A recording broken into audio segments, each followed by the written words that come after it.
பக்தர்களின் நலன் கருதி பாபா நிகழ்த்திய அற்புதங்களில் ஒன்று அவர் பக்தர்கள் வம்சம் விருத்தியாக அருளியது.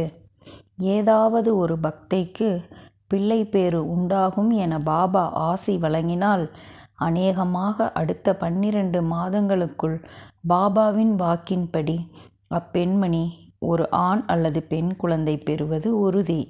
இதோ சில உதாரணங்கள். தாமோதர ராசனே என்ற பக்தருக்கு 2 மனைவியர். ஆனால் புத்திர பாக்கியம் இல்லை.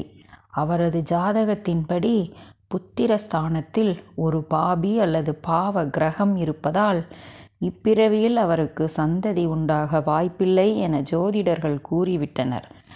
ஆனால் பாபா அவரிடம் 4 மாம்பழங்களை கொடுத்து அவற்றை அவரது இளைய மனைவியிடம் அளிக்குமாறு கூறினார்.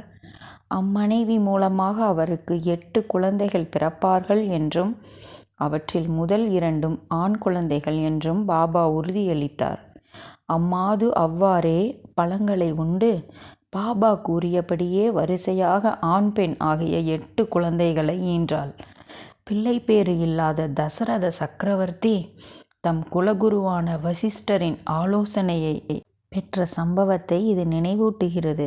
குருதேவரின் ஆலோசனையின்படி அஸ்வமேத புத்திர காமேஷ்டி யாகங்கள் மிக சிறப்பாக நடத்தப்பட்ட பிறகே தசரத ராணிகளுக்கு 4 மகன்கள் பிறந்தனர்.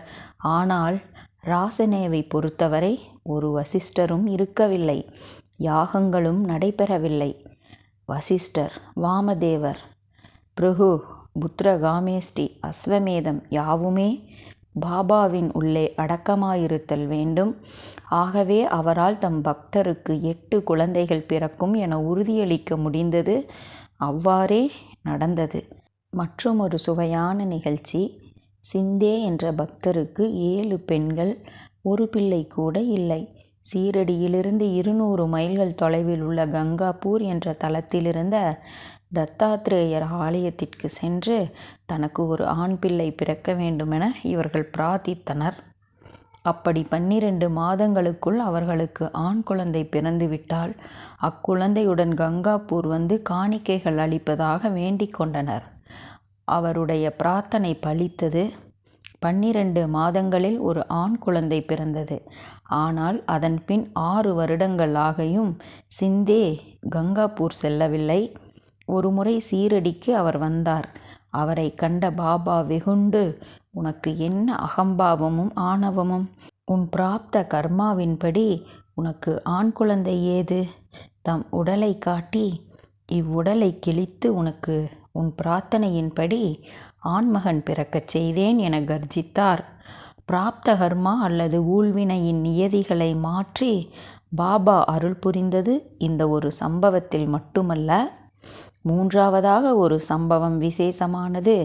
அக்கல்கோட்டில் இருந்த ஒரு வழக்கறிஞர் தமது மாணவ நாட்களில் பாபாவை பற்றி தரக்குறைவாகவும் ஏளனமாகவும் பேசி வந்து பிற்காலத்தில் தனது ஒரே மகனை இழந்தார். தமது புத்திரனை இழந்தது பாபாவை அவமதித்ததாலே என எண்ணிய அவர் சீரடிக்கு வந்தார். பாபா அவரை ஆசீர்வதித்து இறந்து போன அவரது மகனின் ஆன்மாவை தாமே கொணர்ந்து வழக்கறிஞரின் மனைவியின் கர்ப்பத்தில் வைத்து விடுவதாக அவருக்கு உறுதியளித்தார். அப்போதிலிருந்து 12 மாதங்களில் அம்மாது ஒரு ஆண் சிசுவை பெற்றெடுத்தாள். நகரங்களிலிருந்து படித்த மக்கள் பலர் பிள்ளை பேறு கிட்ட பாபா அருளுகிறார் என்பதை அறிந்தே சீரடிக்கு பாபாவிடம் வரலாயினர் என்பது குறிப்பிடத்தக்கது. கோபால்ராவ் குண்ட் என்ற ரெவின்யூ இன்ஸ்பெக்டருக்கு 2 மனைவிகள் இருந்தும் பிள்ளை இல்லை. பாபாவின் ஆசிகளை பெற்று ஒரு மகனை அடைந்தார். பாபாவின் கருணையும் அவரது அபார சக்தியையும் அவர் சென்ற இடங்களிலெல்லாம் பரப்பினார். ஆக டெபுட்டி கலெக்டர்கள் போன்ற உயர் அதிகாரிகள், லோகமானிய திலகர் போன்ற அரசியல் தலைவர்கள் பலர் பாபாவினால் கவரப்பட்டு சீரடி வந்தனர். குருபாதமே கதி.